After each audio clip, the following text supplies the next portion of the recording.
ओम नमो भगवते वासुदेवाय नमः। श्रीमद् भगवद गीता साधक संजीवनी अध्याय 13 श्लोक संख्या 7। शरीर के साथ तादात्म्य कर लेने से ही इच्छा, द्वेष आदि विकार पैदा होते हैं और उन विकारों का स्वयं पर असर पड़ता है।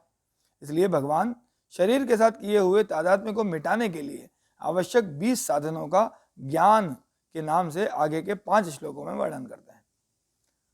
अमानित्व,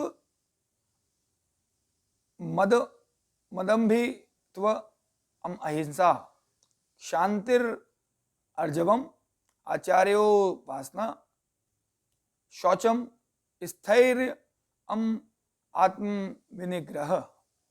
मानित्व अर्थात अपने में श्रेष्ठता के भाव का न होना, दंभित्व या दिखावटीपन का न होना, अहिंसा, क्षमा, सरलता, गुरु की सेवा, बाहर भीतर की शुद्धि, स्थिरता और मन का वश में होना। अमानित्वम अपने में मानीपन के अभाव का नाम अमानित्व है। वर्ण, आश्रम, योग्यता, विद्या, गुण, पद आदि को लेकर अपने में श्रेष्ठता का भाव होना कि मैं मान्य हूं, आदरणीय हूं, परंतु यह भाव उत्पत्ति विनाशशील शरीर के साथ तादात्म्य होने से ही होता है। अतः इसमें जड़ता की ही मुख्यता रहती है।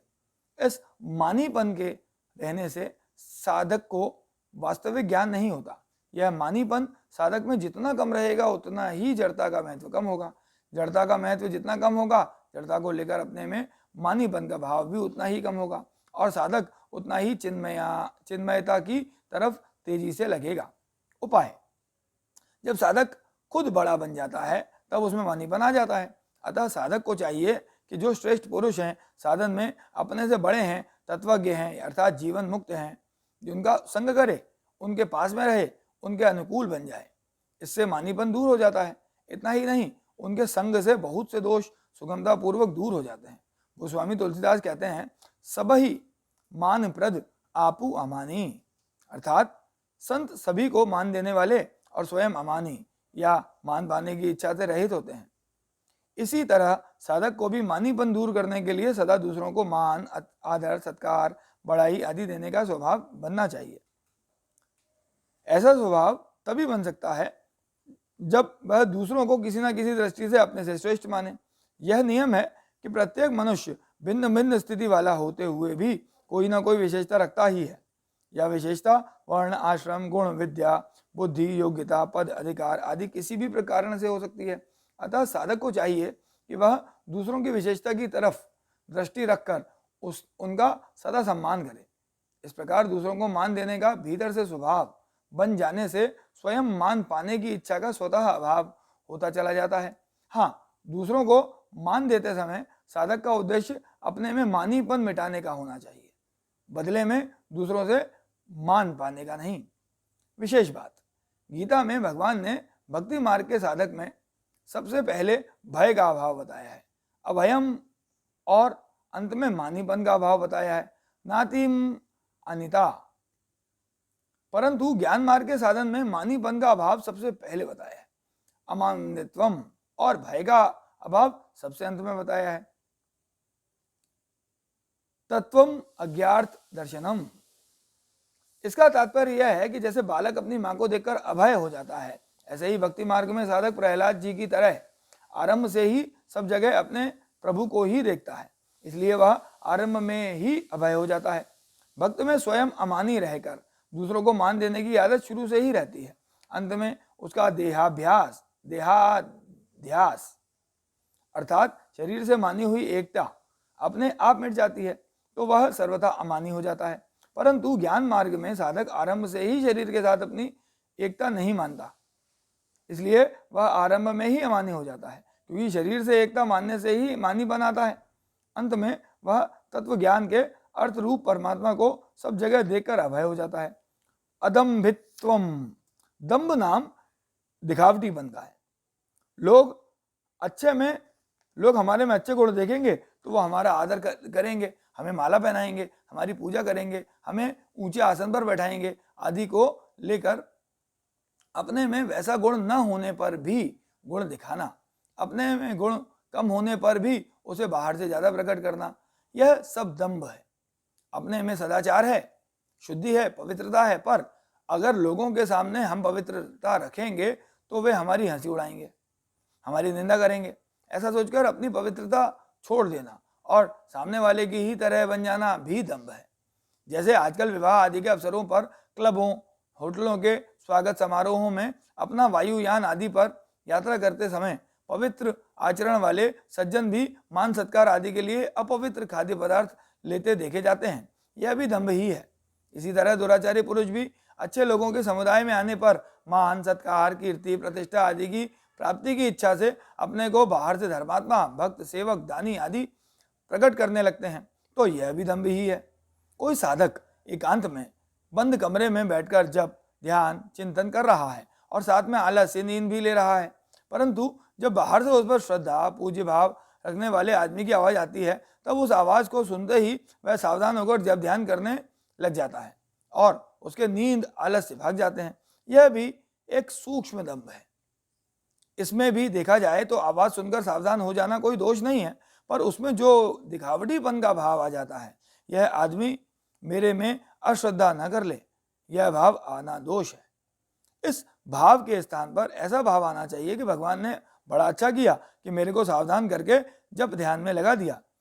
इन सब प्रकार के दंभों का अभाव होना अदंभित्व है। उपाय: साधक को अपना उद्देश्य एकमात्र परमात्म प्राप्ति का ही रखना चाहिए, लोगों को दिखाने का किंचित मात्र भी नहीं। अगर उसमें दिखावटीपन आ जाएगा तो उसके साधन में शिथिलता आ जाएगी, जिससे उद्देश्य की सिद्धि में बाधा लग जाएगी। अतः उसको कोई अच्छा, बुरा, ऊंच नीच जो कुछ भी समझे, इसकी तरफ ख्याल न रख के वह अपने साधन में लगा रहे। ऐसी सावधानी रखने से दंभ मिट जाता है। अहिंसा: मन, वाणी और शरीर से कभी किसी को किंचित मात्र भी दुख न देने का नाम अहिंसा है। कर्ता भेद से हिंसा 3 प्रकार की होती है: कृत अर्थात स्वयं हिंसा करना, कारित अर्थात किसी से हिंसा करवाना, और अनुमोदित हिंसा का अनुमोदन या समर्थन करना। उपर्युक्त 3 प्रकार की हिंसा 3 भाव से होती है: क्रोध से, लोभ से और मोह से। तात्पर्य है कि क्रोध से भी कृत, कारित और अनुमोदित हिंसा होती है, लोभ से भी कृत, कारित और अनुमोदित हिंसा होती है तथा मोह से भी कृत, कारित और अनुमोदित हिंसा होती है। इस तरह हिंसा 9 प्रकार की हो जाती है। उपर्युक्त 9 प्रकार की हिंसा में 3 मात्राएं होती हैं। पहली मृदु मात्रा, दूसरी मध्य मात्रा और तीसरी अधिमात्रा। किसी को थोड़ा दुख देना मृदु मात्रा में हिंसा है, मृदु मात्रा से अधिक दुख देना मध्य मात्रा में हिंसा है, और बहुत अधिक घायल कर देना अथवा खत्म कर देना अधिमात्रा में हिंसा है। इस तरह मृदु, मध्य और अधिमात्रा के भेद से हिंसा 27 प्रकार की हो जाती है। उपर्युक्त 27 प्रकार की हिंसा 3 करणों से होती है: शरीर से, वाणी से और मन से। इस तरह हिंसा 81 प्रकार की हो जाती है। इनमें से किसी भी प्रकार की हिंसा न करने का नाम अहिंसा है। अहिंसा भी 4 प्रकार की होती है: देशगत, कालगत, समयगत और व्यक्तिगत। अमुक तीर्थ में, अमुक मंदिर में, अमुक स्थान में किसी को दुख नहीं देना है, यह देशगत अहिंसा है। अमावस्या, पूर्णिमा, व्यतिपात आदि पर्वों के दिन किसी को दुख नहीं देना है, यह कालगत अहिंसा है। संत के मिलने पर, पुत्र के जन्मदिन पर, पिता के निधन दिवस पर किसी को दुख नहीं देना है, यह समयगत अहिंसा है। गाय, हरिण आदि को तथा गुरुजन, माता पिता, बालक आदि को दुख नहीं देना है, यह व्यक्तिगत अहिंसा है। किसी भी देश, काल आदि में क्रोध, लोभ, मोहपूर्वक किसी को भी शरीर, वाणी और मन से किसी भी प्रकार से दुख न देने से यह सार्वभौम अहिंसा महाव्रत कहलाती है। उपाय: जैसे साधारण प्राणी अपने शरीर का सुख चाहता है, ऐसे ही साधक को सबके सुख में अपना सुख, सबके हित में अपना हित और सबकी सेवा में अपनी सेवा माननी चाहिए। अर्थात सबके सुख, हित और सेवा से अपना सुख, हित और सेवा अलग नहीं मानना चाहिए। सब अपने ही स्वरूप है। ऐसा विवेक जागृत रहने से उसके द्वारा किसी को दुख देने की क्रिया होगी ही नहीं और उसमें अहिंसा भाव स्वतः आ जाएगा। शांति: शांति नाम सहनशीलता अर्थात क्षमा का है। अपने में सामर्थ्य होते हुए भी अपराध करने वाले को कभी किसी प्रकार से किंचित मात्र भी दंड न मिले, ऐसा भाव रखना तथा उससे बदला लेने अथवा किसी दूसरे के द्वारा दंड दिलवाने का भाव न रखना ही शांति है। उपाय: पहला, सहनशीलता अपने स्वरूप में स्वतः सिद्ध है, क्योंकि अपने स्वरूप में कभी विकृति आती ही नहीं। अतः कभी अमुक ने दुख दिया और अपराध किया है, ऐसी कोई वृत्ति आ भी जाए तो उस समय यह विचार स्वतः आना चाहिए कि हमारा कोई बिगाड़ कर ही नहीं सकता, हमारे में कोई विकृति आ ही नहीं सकती, वह हमारे स्वरूप तक पहुंच ही नहीं सकती। ऐसा विचार करने से क्षमा भाव स्वतः आ जाता है। दूसरा, जैसे भोजन करते समय अपने ही दांतों से अपनी जीभ कट जाती है तो हम दांतों पर क्रोध नहीं करते, दांतों को दंड नहीं देते। हाँ, जीभ ठीक हो जाए यह बात तो मन में आती है, पर दांतों को तोड़ दें यह भाव मन में कभी नहीं आती। कारण कि दांतों को तोड़ेंगे तो एक नई पीड़ा और होगी, क्यों, अर्थात पीड़ा दुगनी होगी, जिससे हमारे को ही दुख होगा, हमारा ही अनिष्ट होगा। ऐसे ही बिना कारण कोई हमारा अपराध करता है, हमें दुख देता है, उसको अगर हम दंड देंगे, दुख देंगे तो वास्तव में हमारा ही अनिष्ट होगा, क्योंकि वह भी तो अपना ही स्वरूप है। आर्जवम, सरल सीधेपन के भाव को आर्जव कहते हैं। साधक के शरीर, मन और वाणी में सरल सीधापन होना चाहिए। शरीर की सजावट का भाव न होना, रहन सहन में सादगी तथा चाल ढाल में स्वाभाविक सीधापन होना, ऐंठ अकड़ न होना, यह शरीर की सरलता है। छल, कपट, ईर्ष्या, द्वेष आदि का न होना तथा निष्कपटता, सौम्यता, हितैषिता, दया आदि का होना, यह मन की सरलता है। व्यंग्य, निंदा, चुगली आदि न करना, चुभने वाले एवं अपमानजनक वचन न बोलना तथा सरल, प्रिय और हितकारक वचन बोलना, यह वाणी की सरलता है। उपाय: अपने को एक देश में मानने से, अर्थात स्थूल, सूक्ष्म और कारण शरीर के साथ संबंध रखने से अपने में दूसरों की अपेक्षा विशेषता दिखती है। इससे व्यवहार में भी चलते फिरते, उठते बैठते आदि क्रिया करते हुए कुछ टेढ़ापन अकड़ आ जाती है।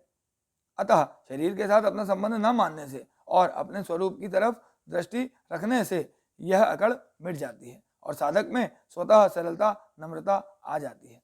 आचार्योपासनम, विद्या और सदुपदेश देने वाले गुरु का नाम भी आचार्य है और उनकी सेवा से भी लाभ होता है, परंतु यहाँ आचार्य पद परमात्मा तत्व का प्राप्त जीवन मुक्त महापुरुष का ही वाचक है। आचार्य को दंडवत प्रणाम करना, उनका आदर सत्कार करना और उनके शरीर को सुख पहुंचाने की शास्त्र विहित चेष्टा करना भी उनकी उपासना है, पर वास्तव में उनके सिद्धांतों और भावों के अनुसार अपना जीवन बनाना ही उनकी सच्ची उपासना है। कारण कि देहाभिमानी की सेवा तो उसके देह की सेवा करने से ही हो जाती है, पर गुणातीत महापुरुष के केवल देह की सेवा करना उनकी पूर्ण सेवा नहीं है। भगवान ने दैवी संपत्ति के लक्षणों में आचार्योपासनम पद न देकर यहाँ ज्ञान के साधनों में उसे दिया है। इसमें एक विशेष रहस्य की बात मालूम देती है कि ज्ञान मार्ग में गुरु की जितनी आवश्यकता है उतनी आवश्यकता भक्ति मार्ग में नहीं है। कारण कि भक्ति मार्ग में साधक सर्वथा भगवान के आश्रित रहकर ही साधन करता है, इसलिए भगवान स्वयं उस पर कृपा करके उसके योगक्षेम वहन करते हैं, उसकी कमियों को, विघ्न बाधाओं को दूर कर देते हैं और उसको तत्व ज्ञान की प्राप्ति करा देते हैं। परंतु ज्ञान मार्ग में साधक अपनी साधना के बल पर चलता है, इसलिए उसमें कुछ सूक्ष्म क्रमियां रह जाती हैं। जैसे पहली, शास्त्रों एवं संतों के द्वारा ज्ञान प्राप्त करके जब साधक शरीर को अपनी धारणा से अपने से अलग मानता है तब उसे शांति मिलती है। ऐसी दशा में वह यह मान लेता है कि मेरे को तत्व ज्ञान प्राप्त हो गया, परंतु जब मान अपमान की स्थिति सामने आती है अथवा अपनी इच्छा के अनुकूल या प्रतिकूल घटना घटती है तब अंतःकरण में हर्ष शोक पैदा हो जाते हैं, जिससे सिद्ध होता है कि अभी तत्वज्ञान हुआ नहीं। दूसरा, किसी आदमी के द्वारा अचानक अपना नाम सुनाई पड़ने पर अंतःकरण में इस नाम वाला शरीर मैं हूँ ऐसा भाव उत्पन्न हो जाता है, तो समझना चाहिए कि अभी मेरी शरीर में ही स्थिति है। तीसरा, साधना की ऊंची स्थिति प्राप्त होने पर जागृत अवस्था में तो साधक को जड़ चेतन का विवेक अच्छी तरह रहता है, पर निद्रावस्था में उसकी विस्मृति हो जाती है, इसलिए नींद से जगने पर साधक उस विवेक को पकड़ता है, जबकि सिद्ध महापुरुष का विवेक स्वाभाविक रूप से रहता है। चौथा, साधक में पूज्य जनों से भी मान आदर पाने की इच्छा हो जाती है, जैसे जब वह संतों या गुरुजनों की सेवा करता है, सत्संग आदि में मुख्यता से भाग लेता है, तब उसके भीतर ऐसा भाव पैदा होता है कि वे संत या गुरुजन मेरे को दूसरों की अपेक्षा श्रेष्ठ माने। यह उसकी सूक्ष्म की कमी ही है। इस प्रकार साधक में कई कमियों के रहने की संभावना रहती है, जिनकी तरफ ख्याल न रहने से वह अपने अधूरे ज्ञान को भी पूर्ण ज्ञान मान सकता है। इसलिए भगवान आचार्योपासनम पद से यह कह रहे हैं कि ज्ञान मार्ग के साधक को आचार्य के पास रहकर उनकी अधीनता में ही साधन करना चाहिए। चौथे अध्याय के 34वें श्लोक में भी भगवान ने अर्जुन से कहा कि तू तत्वज्ञ जीवन मुक्त महापुरुषों के पास जा, उनको दंडवत प्रणाम कर, उनकी सेवा कर और अपनी जिज्ञासा पूर्ति के लिए नम्रता पूर्वक प्रश्न कर, तो वे तत्वदर्शी ज्ञानी महात्मा तेरे को ज्ञान का उपदेश देंगे। इस प्रकार साधन करने पर वे महापुरुष उसकी उन सूक्ष्म कमियों को, जिनको वह खुद भी नहीं जानता, दूर करके उनको सुगमता से परमात्मा तत्व का अनुभव करा सकते हैं। साधक को शुरू में ही सोच समझकर आचार्य संत महापुरुष के पास जाना चाहिए। आचार्य या गुरु कैसा हो, इस संबंध में ये बातें ध्यान में रखनी चाहिए। पहली, अपनी दृष्टि में जो वास्तविक बोधवान या तत्व की दिखते हैं। दूसरा, जो कर्म योग, ज्ञान योग, भक्ति योग आदि साधनों को ठीक ठीक जानने वाले हैं। तीसरा, जिनके संग से, वचनों से हमारे हृदय में रहने वाली शंकाएं बिना पूछे ही स्वतः दूर हो जाती हैं। चौथा, जिनके पास में रहने से प्रसन्नता, शांति का अनुभव होता हो। पांचवा, जो हमारे साथ केवल हमारे हित के लिए ही संबंध रखते हुए दिखते हों। छठा, जो हमारे से किसी भी वस्तु की किंचित मात्र भी आशा न रखते हों। सातवां, जिनकी संपूर्ण चेष्टाएं केवल साधकों के हित के लिए ही होती हों। आठवां, जिनके पास में रहने से लक्ष्य की तरफ हमारी लगन स्वतः बढ़ती हो। नवा, जिनके संग, दर्शन, भाषण, स्मरण आदि से हमारे दुर्गुण, दुराचार दूर होकर स्वतः सद्गुण, सदाचार रूप दैवी संपत्ति आती हो। 10वां, जिनके सिवाय और किसी में वैसी अलौकिकता, विलक्षणता न दिखती हो। ऐसे आचार्य संत के पास रहना चाहिए और केवल अपने उद्धार के लिए ही उनसे संबंध रखना चाहिए। वे क्या करते हैं, क्या नहीं करते, वे ऐसी क्रिया क्यों करते हैं, वे कब किसके साथ कैसा बर्ताव करते हैं आदि में अपनी बुद्धि नहीं लगानी चाहिए, अर्थात उनकी क्रियाओं में तर्क नहीं लगाना चाहिए। साधक को तो उनके अधीन होकर रहना चाहिए, उनकी आज्ञा रुख के अनुसार मात्र क्रियाएं करनी चाहिए और श्रद्धा भाव पूर्वक उनकी सेवा करनी चाहिए। अगर वे महापुरुष न चाहते हों तो उनसे गुरु शिष्य का व्यवहारिक संबंध भी जोड़ने की आवश्यकता नहीं है। हाँ, उनको हृदय से गुरु मानकर उन पर श्रद्धा रखने में कोई आपत्ति नहीं है। अगर ऐसे महापुरुष न मिले तो साधक को चाहिए कि वह केवल परमात्मा के परायण होकर उनके ध्यान, चिंतन आदि में लग जाए और विश्वास रखे कि परमात्मा अवश्य गुरु की प्राप्ति करा देंगे। वास्तव में देखा जाए तो पूर्णतया परमात्मा पर निर्भर हो जाने के बाद गुरु का काम परमात्मा ही पूर्ण कर देते हैं, क्योंकि गुरु के द्वारा भी वस्तुतः परमात्मा ही साधक का मार्गदर्शन करते हैं। उपाय, जिस साधक का परमात्मा प्राप्ति का ही उद्देश्य है उसमें यह भाव रहना चाहिए कि आज तक जिस किसी को जो कुछ भी मिला है वह गुरु की, संतों की सेवा से, उनकी प्रसन्नता से, उनके अनुकूल बनने से ही मिला है। इस विषय में किसी ने कहा है, न कुछ हम हंस के सीखे हैं, न कुछ हम रो के सीखे हैं, जो कुछ थोड़ा सा सीखे हैं किसी के होके सीखे हैं। अतः मेरे को भी सच्चे हृदय से संतों की सेवा करनी है। विशेष बात, शिष्य का कर्तव्य है गुरु की सेवा करना। अगर शिष्य अपने कर्तव्य का तत्परता से पालन करे तो उसका संसार से संबंध विच्छेद हो जाता है और वह गुरु तत्व के साथ एक हो जाता है, अर्थात उसमें गुरुत्व आ जाता है। संसार से संबंध विच्छेद होने पर मुक्ति और गुरु तत्व से एक होने पर भक्ति प्राप्त होती है। शिष्य में गुरुत्व आने से उसमें शिष्यत्व नहीं रहता, उस पर शास्त्र आदि का शासन नहीं रहता। अगर शिष्य अपने कर्तव्य का पालन न करे तो उसका नाम तो शिष्य रहेगा पर उसमें शिष्यत्व नहीं रहेगा। शिष्यत्व न रहने से उसका संसार से संबंध विच्छेद नहीं होगा और उसमें गुरुत्व भी कभी नहीं आएगा। अतः उसमें संसार की दास्ता रहेगी।